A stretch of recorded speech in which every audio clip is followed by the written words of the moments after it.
Hello, ladies and gentlemen, and welcome back to the Graphic Thoughts Podcast. I am your host, Dr. Panel, and I am welcoming you back with another comic book episode, but this one is a very, very big episode, if not the biggest of the comic book episodes that we've done so far. This will be the first comic book episode that is not DC nor Marvel. It is Rebellion Development, which is the people that made Judge Dredd. Because we are doing Judge Dredd, Judge Child, which is one of my favorite non-Marvel or DC comic book characters. Judge Dredd, RoboCop, and then just the Walking Dead characters and all are probably, out of all of the non-DC Marvel comic characters, are all of my favorites. So, very cool. And Spawn. Spawn's really cool too.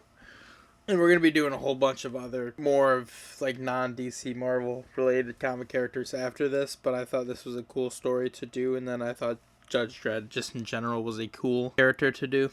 Rebellion Development. They're a British comic company. They haven't really done a whole bunch other than Judge Dredd. That's kind of what they're known for. They've done Rogue Troopers, Slain, ABC Warriors, Nemesis, the Warlock. I've read a little bit of Nemesis the Warlock, but other than that, I haven't really heard of any of these other ones. PSI, Judge Anderson, Strontium Dog. None of these other ones are really known, but obviously they got pretty big with Judge Dredd. Judge Dredd's had 2 movies now. I think the original was with, I don't think it was Arnold. I wanna say it was the guy that played Rocky. I don't think it was Arnold. But and I can't think of the guy that played Rocky's name at the moment. He's in literally everything. But anyway, that one I liked. I don't like the newer one as much, even though that's technically probably the better movie. I think the first one's more comic accurate. And obviously, if you're going to make a movie about a comic book thing, we are going to, at the end of this, kind of compare the movie characters a little bit to the comic character, just because I don't know how many Judge Dredd stories we're actually going to be doing for the podcast, so I don't know how, if we're going to be able to get to that another time.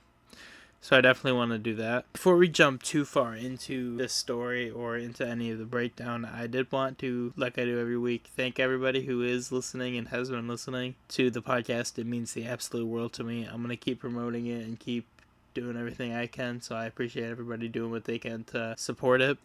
If you want to do even more, tell your friends, tell your family. Post about it, do anything you can, get the word out. It is definitely the most fun I have is putting these episodes out, so I very much appreciate everybody going out of their way to listen to it.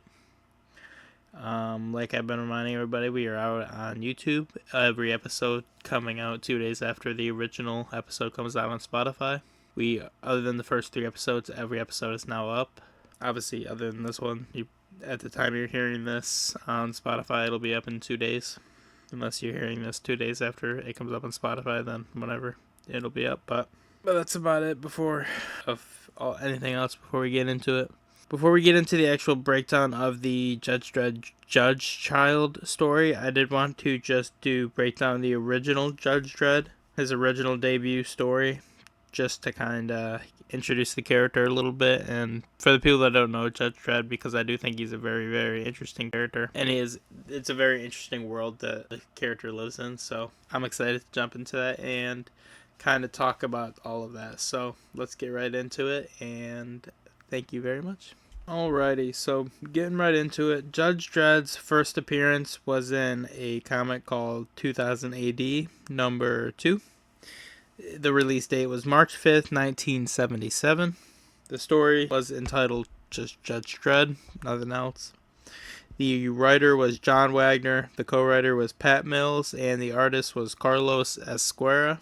In the debut, Dredd appears as a fully established lawman in the dystopian Megacity 1. No origin story, just straight into the action. He is a judge, which is a police officer, judge, jury, executioner, all in one. The story focuses on his brutal enforcement of the law. Criminals are dealt with instantly, often violently. His personality is immediately clear. Mega City 1 is a massive and overcrowded futuristic city where crime is out of control, and the solution is obviously, like we were just saying, the judges. Right away, the world feels very chaotic and overpopulated, controlled through fear more than anything that we have seen before in our life. Like what we're like. Obviously, we have a democracy. Obviously, we've seen stuff like this in the past. But I mean by what we see in our life is like our everyday life. Obviously, we live in a democracy, or we live in but a gang is causing trouble. Typical street crime, nothing world ending. Civilians are in danger. The city feels unstable and lawless. Criminals act like they own the streets. This is important because the crime itself is a small scale, but it kind of just shows how broken the society and the city is as a whole. That this is all just happening in the open, and the criminals have very little care in the world about what's like the consequences of their actions are. And then this is kind of the first introduction to Judge Dredd.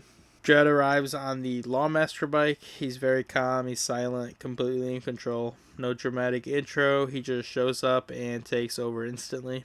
Dredd confronts the criminals, no negotiation, no hesitation, immediately enforcement of the law. He shoots when necessary. He issues instant judgments and treats justice like a machine process. This is kind of key because especially in this issue, it's very much shown that he's not a superhero. He's very much just a feature of the system. Instead of arrest, trial, and sentencing, Dredd declares the crime, delivers the sentence, and enforces the punishment on the spot. This introduces the core idea of judge, jury, and executioner, which the judges are. In just a few pages, we learn everything about Dredd. He's emotionless, or nearly emotionless, totally loyal to the law, ruthless but efficient, and there's no secret identity, no personal life. He isn't meant to be a relatable character or someone that you can kind of like look at as someone to look up to when you read about. He's just meant to be intimidating and a stone cold, just kind of weapon of the law, if that makes sense. I also want to say that they did a very good job with this first story. Just instead of just explaining or telling us about the world, it very much shows us the world. People in fear of judges more than criminals. The violence in the streets being very much just normalized. And then the authority in general being extreme, obviously, with the judges running rampant, being judge, jury, and executioner. There isn't really any sort of fair trial. So obviously, it's a scary situation. This is very dystopian. Obviously, it's satire, but it's a very scary look into a society that isn't very different than ours. Obviously, there's these big core differences in the future, but it's not very different. But it kind of shows a society that is so broken it needs a fascist level of control to kind of just function properly. And even then, it's not functioning in a proper way. So it's a very, very dark look just at the world that this comic book character is going to take place in. Especially, and then just because this is the first story, obviously, but it very much just does a good job at introducing the elements that are going to be a constant or stay with the Judge Dredd character, and then just the Judge Dredd stories in general throughout the rest of them.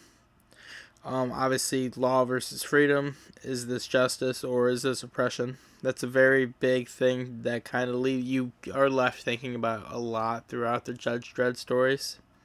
Is the way that they're going through about this the right way to go about this, kind of? Dehumanization. They did a very good job in this book specifically about... He's very RoboCop-like.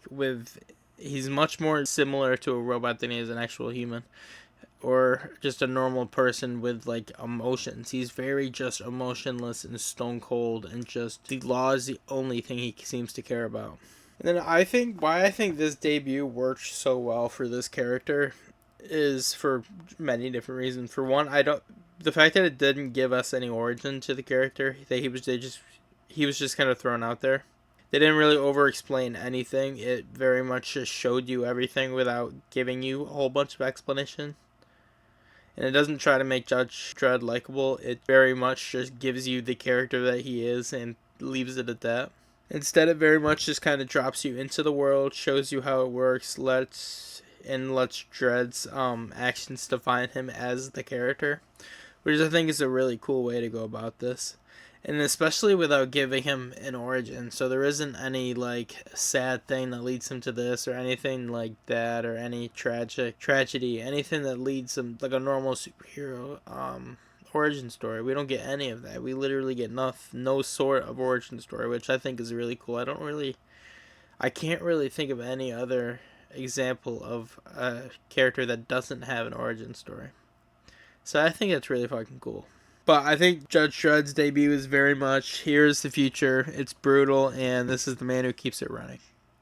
In just a few pages, it creates a full dystopian world, an iconic anti-hero, a tone that would define a lot of stories and eras kind of going forward. Obviously, if you look at just a lot of dystopian or futuristic storylines or worlds in comic books and or books in general, a lot of them are very similar to the way this is depicted.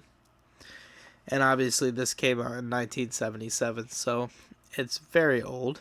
But I did want to just break that his original debut down just so you can kind of get a touch on the character and the way the character is prior to us jumping into, in my opinion, but probably in general, just the biggest Judge Dredd story that's out there. So I'm excited to get right into it, and let's go. After we jump into the story, we might go back and at the end and do a couple extra Judge Dredd stories at the end. We'll see about that, but let's get right going. Alrighty. So there's a bit of context and story kind of leading up to the Judge Child story, so I do want to kind of get into that a little bit before we get into the legitimate Judge Child story. So let's do that. Obviously, Judge Dredd world takes place in the world of Mega City 1, a massive, overcrowded, dystopian city in the U.S. East Coast. Crime is so out of control that police, judges, jury, and executioners are all combined into one called judges. The system is authoritarian. Justice is instant and often brutal. In the early days of Judge Dredd, obviously 1977 to around 1979, he was created by John Wagner and Carlos Esguerra in the 2000 AD comic run. Earlier stories established Dredd as the ultimate lawman, harsh, unbending, and symbolic of the system. He's very much, especially in the early stories, he's very much just there isn't a deeper level to him, which I think makes him such a cool character, mainly because all these other characters do have such these deep meanings and deep or story plots or deeper things in their backgrounds or just deep origins and a lot of origins. This guy is none of that. He literally is nothing. He's just a guy who's there and has a story about him. So I do think the difference specifically between him and just other superheroes and or just other comic book folk heroes is really cool. But this leads us to the Apocalypse War. I was thinking about doing an episode about this first, but yeah. Mega City 1 is nuked by East Meg 1. Dredd responds with equal brutality, launching nuclear retaliation. This establishes Dredd will do anything for order. He will do anything that he thinks is necessary and acceptable to combat the crime and or violence that is taking place on the citizens in the street. The system does end up surviving, even at a horrific cost. Obviously, with a nuke, a lot of people died in both places, but Mega City 1 ended up being able to survive the aftermath. And then later, Judge Dredd stories introduce psychic judges who can see the future. This becomes crucial for the Judge Child story. That's why I'm telling you about it. But that will be a crucial part, and it's a relatively newer thing. It wasn't and a lot of people aren't necessarily too big of fans of the idea of that. People like the Judge Child story from everything I can see, but that aspect of it people aren't necessarily the biggest fans of from what I've been able to know. But let's now jump directly into the Judge Dredd or Judge Child story run. The entire story kind of hinges on the one question or the one idea: can the law trust fate? The main characters in our story will be Judge Dredd, obviously. He is the main lawman of this universe. He kind of represents the law, logic, and control. We have Owen Chrysler. He is chaos disguised as destiny. Judges rely on the PSI division, especially Judge Faye, which is the judges that can see the future. Her vision is treated as an absolute truth. This is the first mistake that we see throughout this book. that leads to the later events. I like when books do that too, kind of set up something that you can, after you read the book and then you go back and reread it, you can notice, or even if you notice the first time through, that they're setting this one thing up to be like the biggest thing, just for when it falls apart at the end, for it to be the most shocking thing. So I always like when they do that. It kind of gets everything ready. So to start the story off, we got to talk about the prophecy. A psychic judge named Judge Faye, who we mentioned earlier, is kind of the person people were looking up to and listening to the most. She has a vision. Mega City 1 will fall into chaos and destruction, but there is hope. A child known as the Judge Child will grow up to save the city. This child is Owen Chrysler.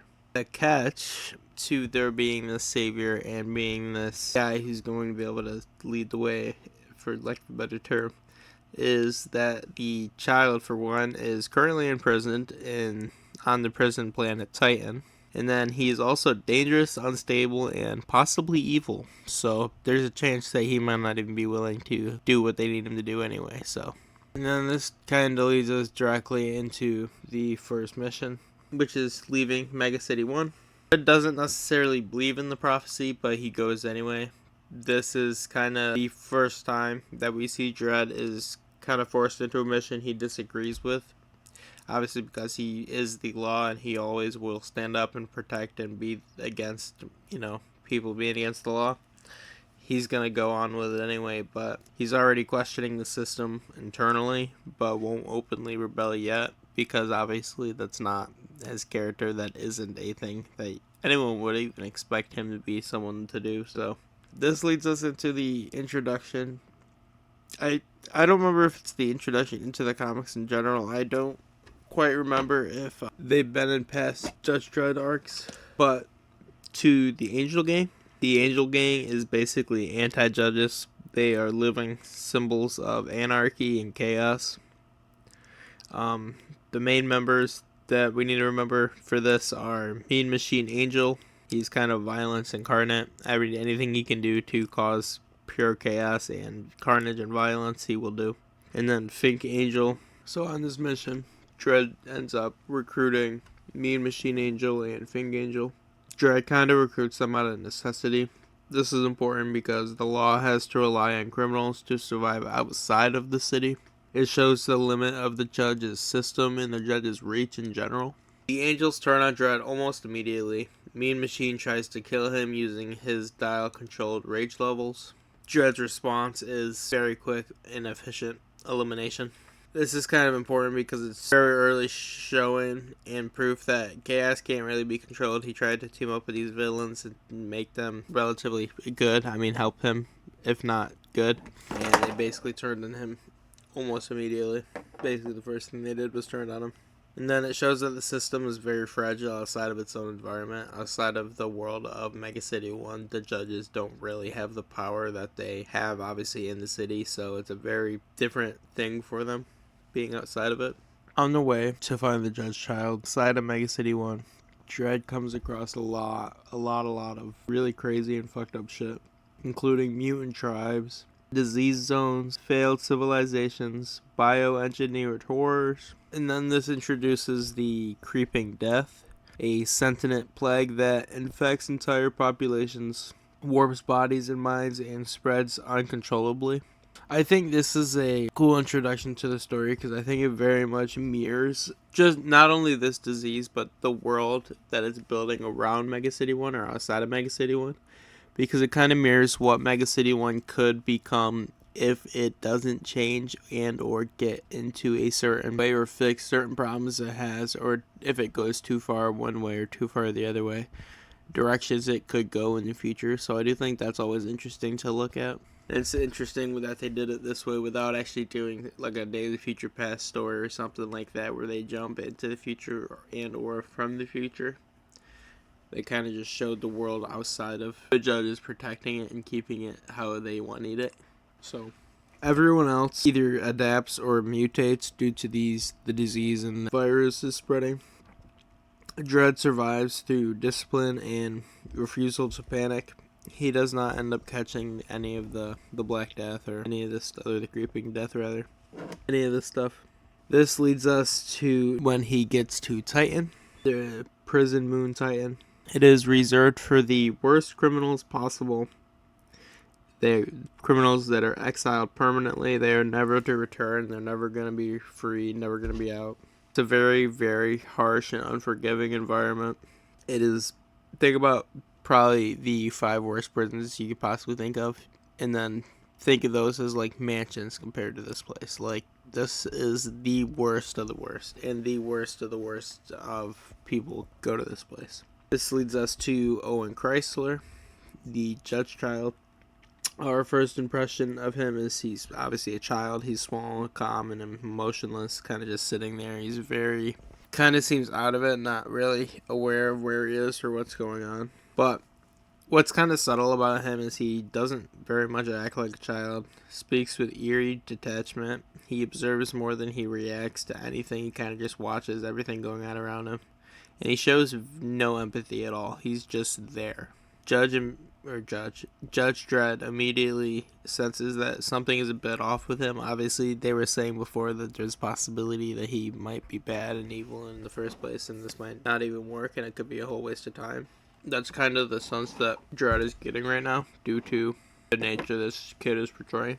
This is where the story very much shifts a bit from a action to a psychological horror, or psychological dread, if you will, pun intended. Strange events kind of start happening. People around the child start dying. Accidents feel intentional. Situations spiral out of control. A whole bunch of really, really weird kind of things. Kind of similar to, like, you ever hear about, like, a cat that's in a nursing home will go up to someone before they die, like, play with them, and they'll always be dead, like, later that night or something. Think about it like that. But a very important thing to kind of remember and think about is this child isn't really doing anything. He very rarely acts directly. The events seem to kind of be bending around him almost, if you will. Reality feels like it's kind of manipulated in a way by him, which is a good thing to keep in mind going into the rest of the story.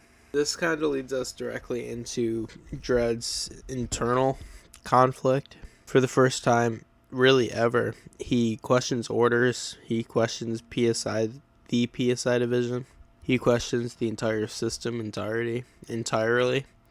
He doesn't He kind of keeps coming back to this question. If the system is perfect and the system is working, then why is everything still broken? Why are people still dying? Why is crime still a thing? Why are people still in danger?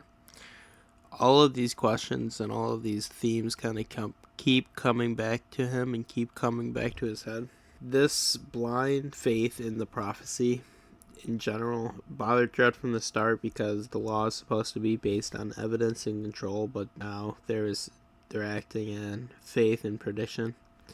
This very much bothers Dredd, obviously, because this is different than the way he's done things and the way he's always looked at the law.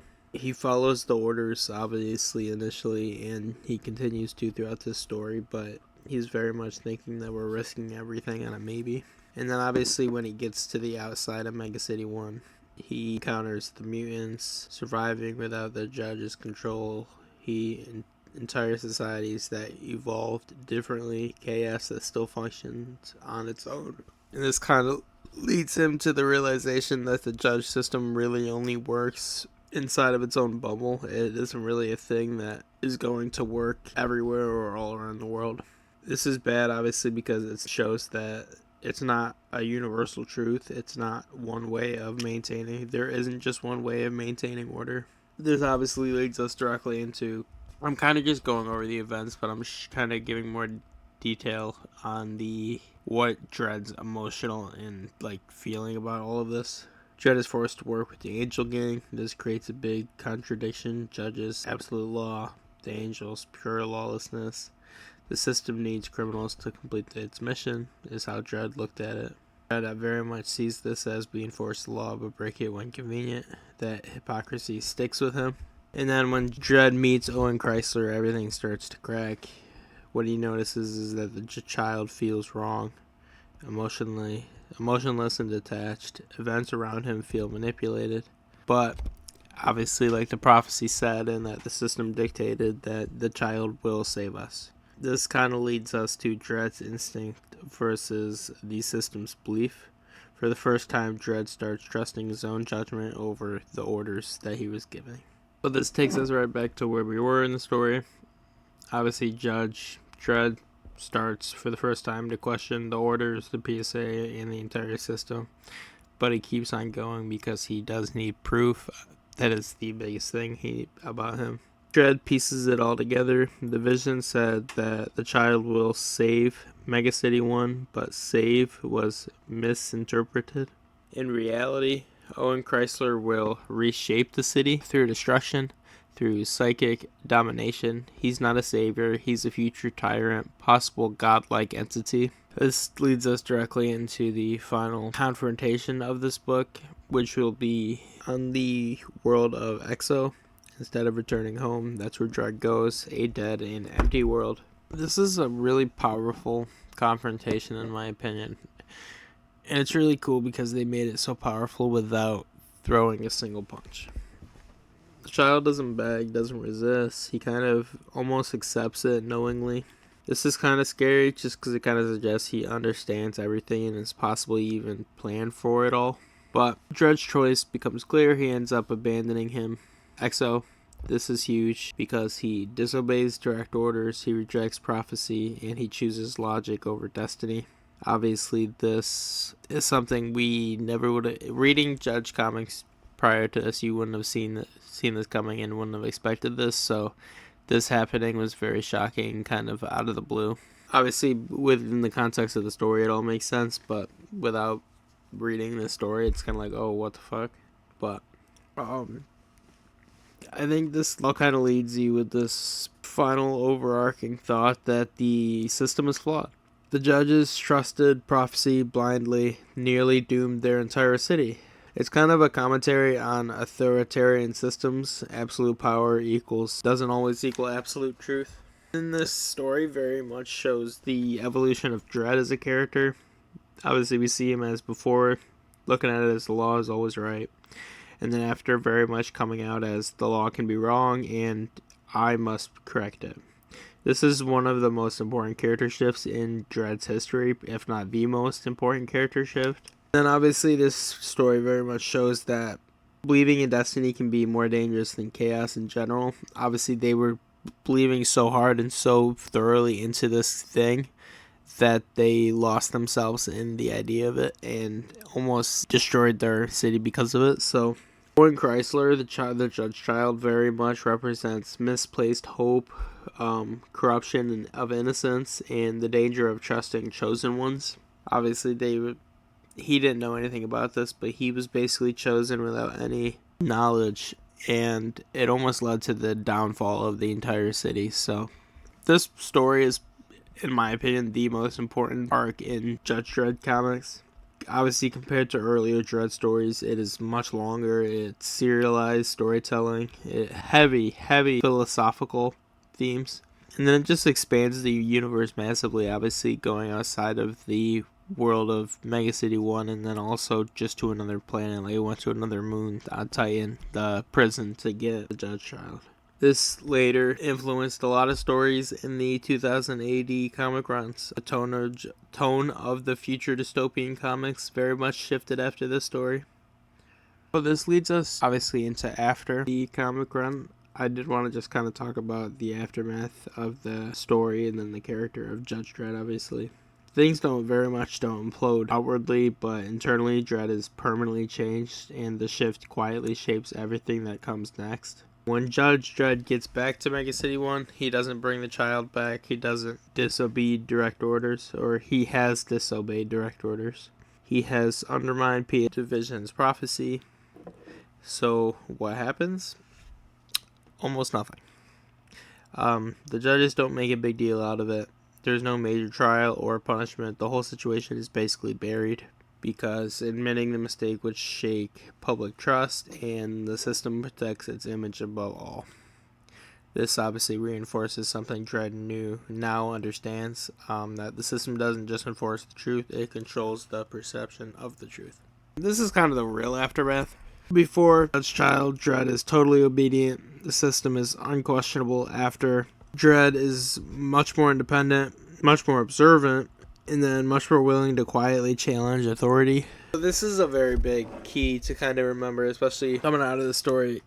He doesn't become a rebel. He still believes in the law. He still enforces it brutally, and he just no longer believes in the system is perfect.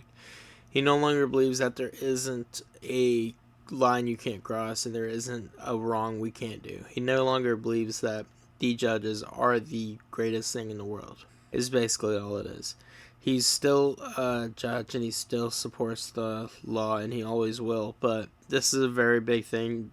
It kind of just deepens the character more than it does changes the character, which I think is cool.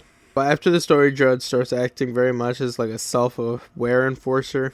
He begins to question decisions from higher-ups, trust his own judgment more, and intervene when the system goes too far.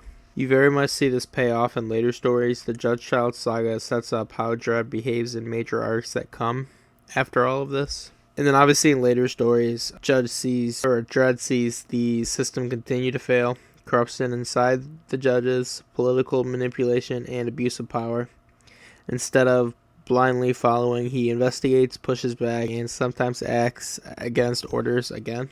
And then I think an important question that people might be left with coming out of this story is what ends up happening to the Judge Child. This is kind of an important lingering thread behind the story. Owen Chrysler obviously was left on Exo. He's not killed, he's just isolated. This kind of just means that the threat isn't fully gone. Dredd chose containment over execution. This kind of very much also reflects the shift in his character. It's less about blind punishment, more about measured judgment. Obviously, the kid didn't really do anything yet. He just has the ability to someday do something. I know many people now will be asking, does he ever really return? Does he become a big bad or a big villain? Yes, he returns. No, he doesn't really become a big villain, which I do think is a bit of a letdown. Obviously he was left on Exo. The future wasn't 100% certain. Dredd chooses restraint over execution. Like I said, he does return, but not how you'd expect. Chrysler reappears later in Judge Dredd continuity, but not as a constant villain, not leading armies or attacking Mega City 1 directly, more as a symbolic, lingering threat. When he does come back into the story, he's still extremely powerful. His psychic abilities remain dangerous. He can influence minds and events. He's still wrong. He's emotionally detached still, almost inhuman in how he thinks. He very much represents what could have been, a reminder that Mega City 1 almost trusted him and the system nearly doomed itself. Which I do think is a cool thing to always kind of show and look back on. Why he isn't used more and or used in a bigger role. This is intentionally done by the writers in 2080. In their minds, his story is already complete. His purpose was to test Dredd's judgment, and once Dredd rejects the prophecy and the arc is fulfilled. I do kind of understand the idea of that. Obviously, they did a really good job with the building him up and doing specifically for the story to change the character of Dredd. So him coming back constantly and or being a bigger threat in the world afterwards could kind of lower the impact of this story. I do get that. However, I do think one big final blow-off would have been relatively cool. But that is basically it for the breakdown of the Judge Dredd story. Judge Dredd, like I was saying earlier, is definitely one of, if not my favorite character outside of Marvel and DC. I think his stories are really fucking cool, and I think his character is really fucking cool. And he just looks like a badass. I mean, that helmet, man. But I really enjoyed making this episode. Sorry if I sounded a bit tired for it. And I do want to apologize for if it sounded like I was rushing a little bit.